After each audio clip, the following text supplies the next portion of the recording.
তৃণমূলের প্রার্থী তালিকা ঘোষণা। আজ বিকেলেই সব আসনে প্রার্থী ঘোষণার সম্ভাবনা।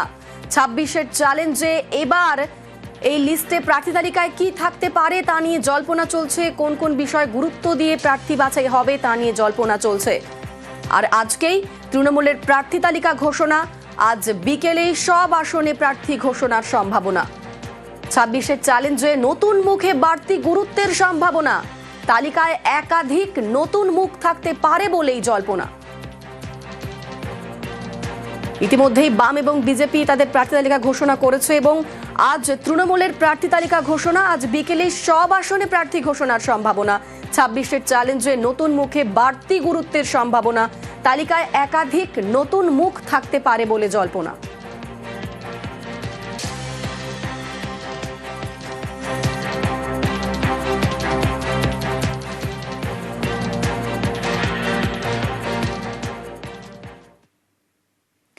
ভবানীপুর এবং নন্দীগ্রাম দুই কেন্দ্রেই বিজেপির প্রার্থী শুভেন্দু অধিকারী।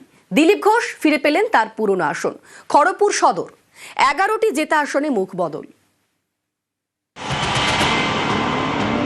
মমতা বন্দ্যোপাধ্যায়ের কেন্দ্র ভবানীপুর, এবার সেখানে শুভেন্দু অধিকারীকে দাঁড় করালো বিজেপি।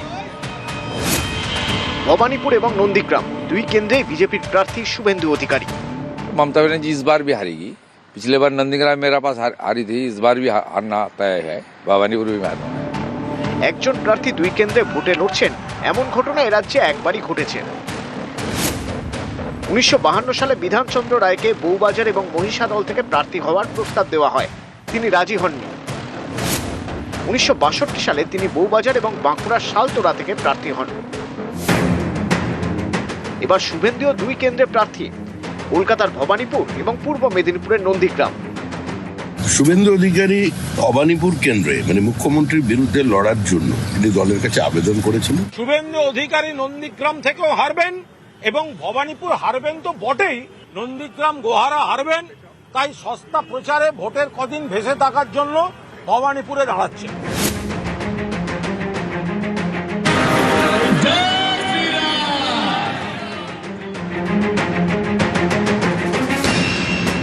শ্রমিক ভট্টাচার্য রাজ্য সভাপতি হওয়ার পরেই পুরনোদের গুরুত্ব দেওয়ার বার্তা দেন।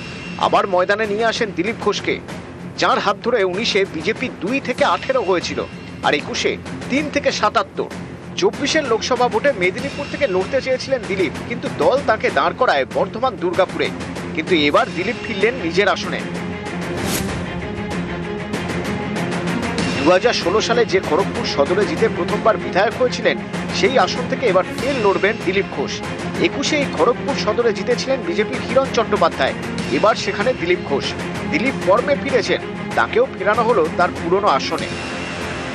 তো জেতার জন্যই লড়বো, পছন্দের আসন। আমরা টার্গেট রেখেছি খড়গপুরের ঐতিহাসিক ১ লক্ষ ভোট বিজেপিকে পেতে হবে। বিজেপির লড়াই বিজেপির সঙ্গে, টার্গেটটাকে বাড়িয়ে মার্জিনটাকে বাড়াতে। সাহিত্য সম্রাট বঙ্কিমচন্দ্র চট্টোপাধ্যায় জন্ম উত্তর ২৪ পরগনার নৈহাটিতে। সেই নৈহাটি থেকে বিজেপি প্রার্থী করেছে সুমিত্র চট্টোপাধ্যায়কে, যিনি বঙ্কিমচন্দ্র চট্টোপাধ্যায়ের নাতি। সম্প্রতি সংসদে বঙ্কিমচন্দ্র চট্টোপাধ্যায়কে প্রধানমন্ত্রী যেভাবে সম্বোধন করেন, তাতে বিতর্ক তৈরি হয়। আসরে নামে তৃণমূল, এবার বঙ্কিমচন্দ্রের নাতিকে প্রার্থী করল পদ্ম শিবির। সোমবার প্রথম দফার প্রার্থী তালিকা প্রকাশ করেছে বিজেপি। ১৪৪ আসনে প্রার্থীর নাম ঘোষণা করা হয়েছে। এই ১৪৪ আসনের মধ্যে প্রথম দফায় ভোট ১০০ আসনে, দ্বিতীয় দফায় ৪৪ আসনে। এই ১৪৪ আসনের মধ্যে ২০২১ সালে ৫১টি আসন জিতেছিল বিজেপি। এর মধ্যে ৪০ আসনে প্রার্থী বদল করা হয়নি। ১১টি জেতা আসনে এবার নতুন মুখ, যেমন বালুরঘাটে অশোক লাহিড়ীকে প্রার্থী করা হয়নি।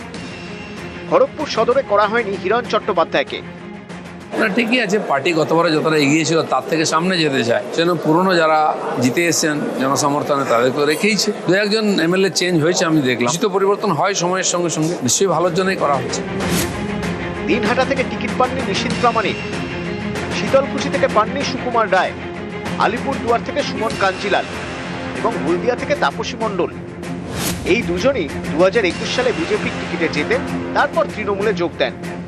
তাই হলদিয়া ও আলিপুরদুয়ারে এবার বিজেপির নতুন প্রার্থী। নিউজ 18 বাংলা। কমিশনের বিচারাধীন বিজেপির প্রার্থী আউশগ্রামের বিজেপি প্রার্থী কলিতা মাঝি। এসআইআর শুনানিতে ডাকা হয় বিজেপি প্রার্থীকে। 28-এর ভোটার লিস্টে অ্যাডজুডিকেশনে থাকা কলিতাই আউশগ্রামের বিজেপি প্রার্থী। শরদেন্দু রয়েছেন আমাদের সঙ্গে, প্রতিনিধি শরদেন্দু। গতবারের মতো এবারও বিধানসভা নির্বাচনে বিজেপি প্রার্থী করেছে কলিতা মাঝিকে এবং তার নাম বিচারাধীন তালিকায় রয়েছে। তালিকার 273 নম্বর আউশগ্রাম বিধানসভার 195 নম্বর বুথের 397 নম্বর সিরিয়ালে তার নাম রয়েছে এবং কলিতা মাঝি নিজেও বলছেন যে তার 7 বোন 6 বোনের নাম ভোটার নাম উঠে গেলেও শুধু তার নামটাই বিচারাধীন রয়েছে। তিনি সমস্ত নথি জমা দিয়েছেন এবং তার বক্তব্য কমিশনের আধিকারিকরা বলেছেন কোনো অসুবিধা নাই, কিন্তু তার নাম কেন বিচারাধীন রয়ে গেল সেই নিয়ে তিনি নিজেও চিন্তার মধ্যে রয়েছেন এবং এই ঘটনাকে কেন্দ্র করেই কিন্তু রাজনৈতিক তরজাও শুরু হয়েছে। ধন্যবাদ। আপনার নাম তো অ্যাডজুডিকেশনে আছে, তারপরেও আপনাকে প্রার্থী করেছে দলে, কি বলবেন তবে? সেটা কিভাবে হয়েছে সেটা আমার জানা নাই ঠিক। আপনার কি নাম অ্যাডজুডিকেশনে ছিল? আছে। পরিবারের আপনি একারই নাম আছেন আরো কবে? আমার একাই।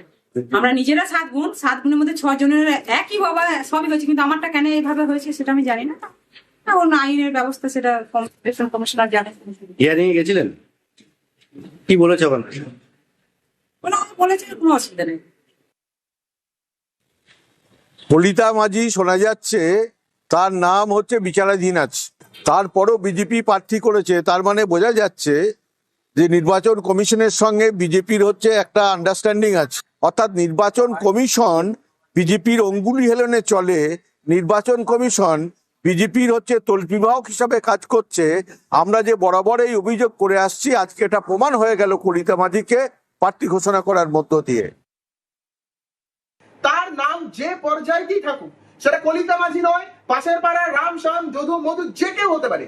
তৃণমূল বুঝতে পারছে রাজনৈতিক ভাবে তাদের দেওয়ালে পিঠ ঠেকে গেছে, তাই কলিতা মাঝিকে অপদস্থ করার জন্য কলিতা মাঝির সঙ্গে রাজনৈতিক ভাবে পেরে উঠবে না বুঝতে পেরে তাই তাকে এই রকম আক্রমণ করা হচ্ছে। প্রার্থী নিয়ে ক্ষোভ, দল ছাড়লেন মহিষাদলের 21-এর পদ্মপ্রার্থী। মহিষাদল সহ জেলার বিভিন্ন কেন্দ্রের প্রার্থী নিয়েই অসন্তোষ। 26-এ মহিষাদলের পদ্মপ্রার্থী সুভাষ পাঁজা।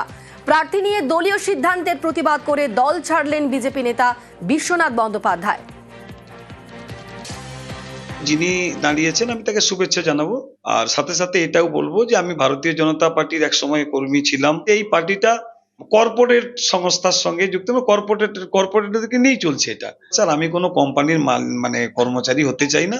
আমাদের জেলা সভাপতি, আমাদের রাজ্য সভাপতি এবং আমাদের কেন্দ্র স্তর পর্যন্ত সর্বোচ্চ পর্যায়ে যারা প্রবাসী কার্যকর্তা হিসেবে এসেছিলেন, আমি তাদেরকেও আমার লেটারটা পাঠিয়েছি। আলিপুরদুয়ারে বিজেপির গোষ্ঠীদ্বন্দ্ব, প্রার্থী ঘোষণা হতেই বিজেপির জেলা অফিসে ভাঙচুর বিজেপি কর্মীদের একাংশের। সাংসদের চেম্বারও ভাঙচুর। আলিপুরদুয়ারের প্রার্থী পরিতোষ দাসকে পছন্দ না হয় ভাঙচুরের অভিযোগ। আগুন জ্বালিয়ে জেলা অফিসের সামনে বিক্ষোভ।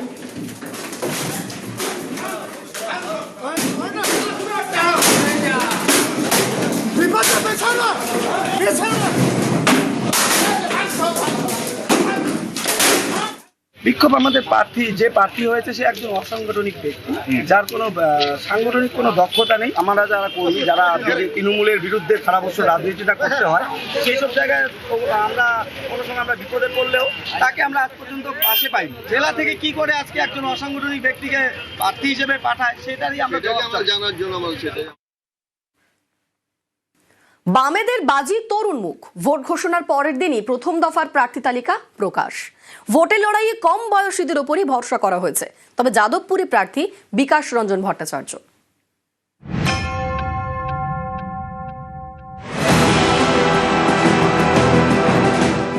রবিবার বঙ্গে বিধানসভা ভোট ঘোষণা। পরদিনই প্রথম দফার প্রার্থী তালিকা প্রকাশ করল বামফ্রন্ট। 192 জনের নাম ঘোষণা করা হয়েছে। এর মধ্যে তরুণ মুখের ভিড়।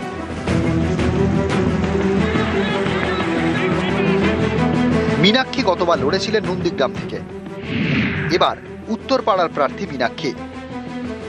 উত্তরপাড়া গোটা পশ্চিমবঙ্গকে পথ দেখাবে। নির্বাচন আমাদের কাছে একটি বড় রাজনৈতিক লড়াই। এই গোটা পার্টি দেখছেন, গোটা পার্টি সারা বছর মানুষের রুটির সাথে এই লড়াইটা প্রতিদিন লড়ছে মাটিতে থেকে। দমদমে বাম প্রার্থী ময়ূখ বিশ্বাস, দমদম উত্তরে দীপশিতা ধর।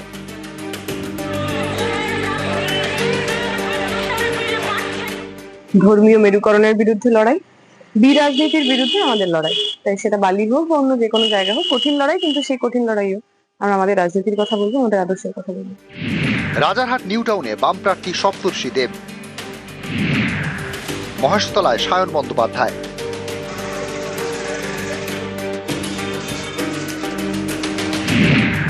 বড়নগরে সায়নদীপ মিত্র, নোয়াপাড়ায় গার্গী চট্টোপাধ্যায়,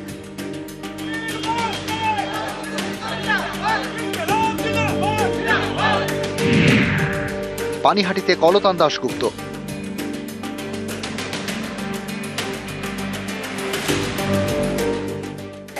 বামপন্থী রাজনীতি অতীতেও এইভাবেই ইয়ং লোকেদেরকে সামনে নিয়ে এসে যারা সিনিয়র ছিলেন তারা তাদেরকে রাস্তার লড়াই চিনিয়েছেন। আমরাও এখন সেই কাজ করছি। বিধানসভার ভেতরে বাজেট অধিবেশনে যদি ধর্ম, জাত ইত্যাদি নিয়ে চর্চা হয়, তাহলে মানুষের কাজ কোথায়, কৃষকের ফসলের দাম কোথায়, পরিযায়ী শ্রমিকদের যন্ত্রণা, এইসব নিয়ে আলোচনা কখন হবে? এই আলোচনাটা হওয়ার জন্য বামপন্থীদের বিধানসভার ভেতরে যেতে হবে, সেই চ্যালেঞ্জটাই আমরা গ্রহণ করেছি। এদিন প্রথম দফায় 192 জন প্রার্থীর নাম ঘোষণা করা হয়। এর মধ্যে সিপিআইএম এর 116 জন। যাদবপুর আসন থেকে সিপিআইএম প্রার্থী বিকাশ রঞ্জন ভট্টাচার্য। মানুষকে সিদ্ধান্ত নিতে হবে যে আমরা দুর্নীতির পক্ষে থাকবো না দুর্নীতির বিরুদ্ধে।